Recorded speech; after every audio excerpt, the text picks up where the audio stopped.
listening to Peggy and the description she gave about the Ten Commandments, sometimes I wonder if we should have a tradition of reciting the Ten Commandments every Shabbat. You know, it would be a good how do you say, add-on to our service. Anyway, this is something we could discuss later. But yes, the Ten Commandments, of course, are very fundamental. And if you take the time to read this week's parasha, you will notice that it speaks about the Ten Commandments. Okay? This is how I read it this week. So you have a census, and they have to count each man of each tribe for in a certain range of age for war, for battle. And then the Levites are counted apart, and you have three clans in this tribe: Gershon, Kehat, and Merari. Okay, and if you take Kehat, they had the responsibility of taking care of more the utensils, but what was in the center of the Aron. And in the Aron, we would find the Ten Commandments. So we have a structure. God is structuring Israel, okay? And at the center of all of this structure, we have the Aron, the Ten Commandments, okay? So this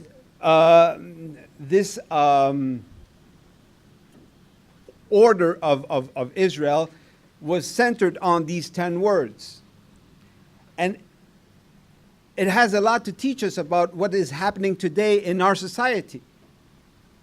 Because our society today is fragmented, is divided into different groups. And each group is fighting with each other. And each group wants to be right over the other group. And they want to take away from society the 10 basic tenets of the Torah, the 10 utterances, the 10 commandments. Okay? Once you take that out from society, it's a free-for-all. You can do whatever you want. You can think whatever you want. And it doesn't matter. This week I was reading about, like Peggy was mentioning, abortion. And because we have taken out these basic principles, now we have created a new theory. I don't know if you know the theory called personhood theory. Personhood theory teaches, and this is what they teach now, teaches that you can be a human being biologically, but that doesn't mean that you're a person. And because you are biologically a human being, you have no rights. So you're a blob of meat. And because you are biologically just a piece of meat, we can do whatever we want with you. We can cut you up in pieces for science.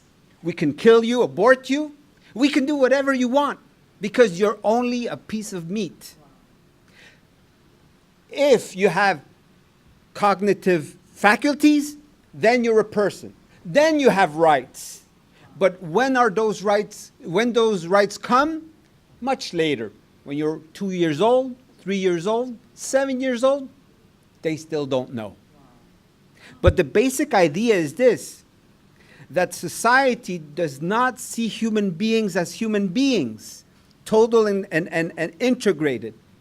They have divided human beings into two parts. One piece of meat, and then a person. And this is because we have taken out from our societies these basic principles, which teach us that we are holistic. We are part of a, how can I say this? Una red. a network. Okay? We all function together. We all need each other. And this is what the Torah is teaching us. We all need each other. And so, as a community, sometimes people don't get us. And many people have left this congregation because they don't understand what we're trying to teach.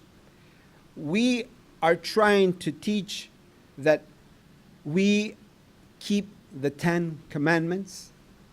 And by keeping the 10 Commandments, we honor our Creator.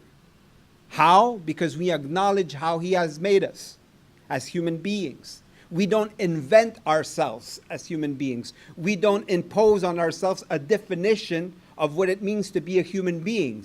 We follow the definition that God has gave us of what it means to be a human being. And so we live according to these 10 basic utterances, teachings, instructions. And this has changed my life, because when I go to work and I pray and I ask God, the first thing I ask God is I tell Him, please let me today make a difference. Put in my path someone that I can help by my words, by my action, just by my presence. And surely enough, someone always comes into my path with a need, a word, something they need me to do or to say. And I'm glad of doing it. And I thank God. Because now my view of what it means to follow God has changed. Before, my view of following God had to do with what I believed, and the doctrines, and the theology, and the customs, and the traditions, and everything had to be, I had to make sure that I did it as the tradition prescribed it.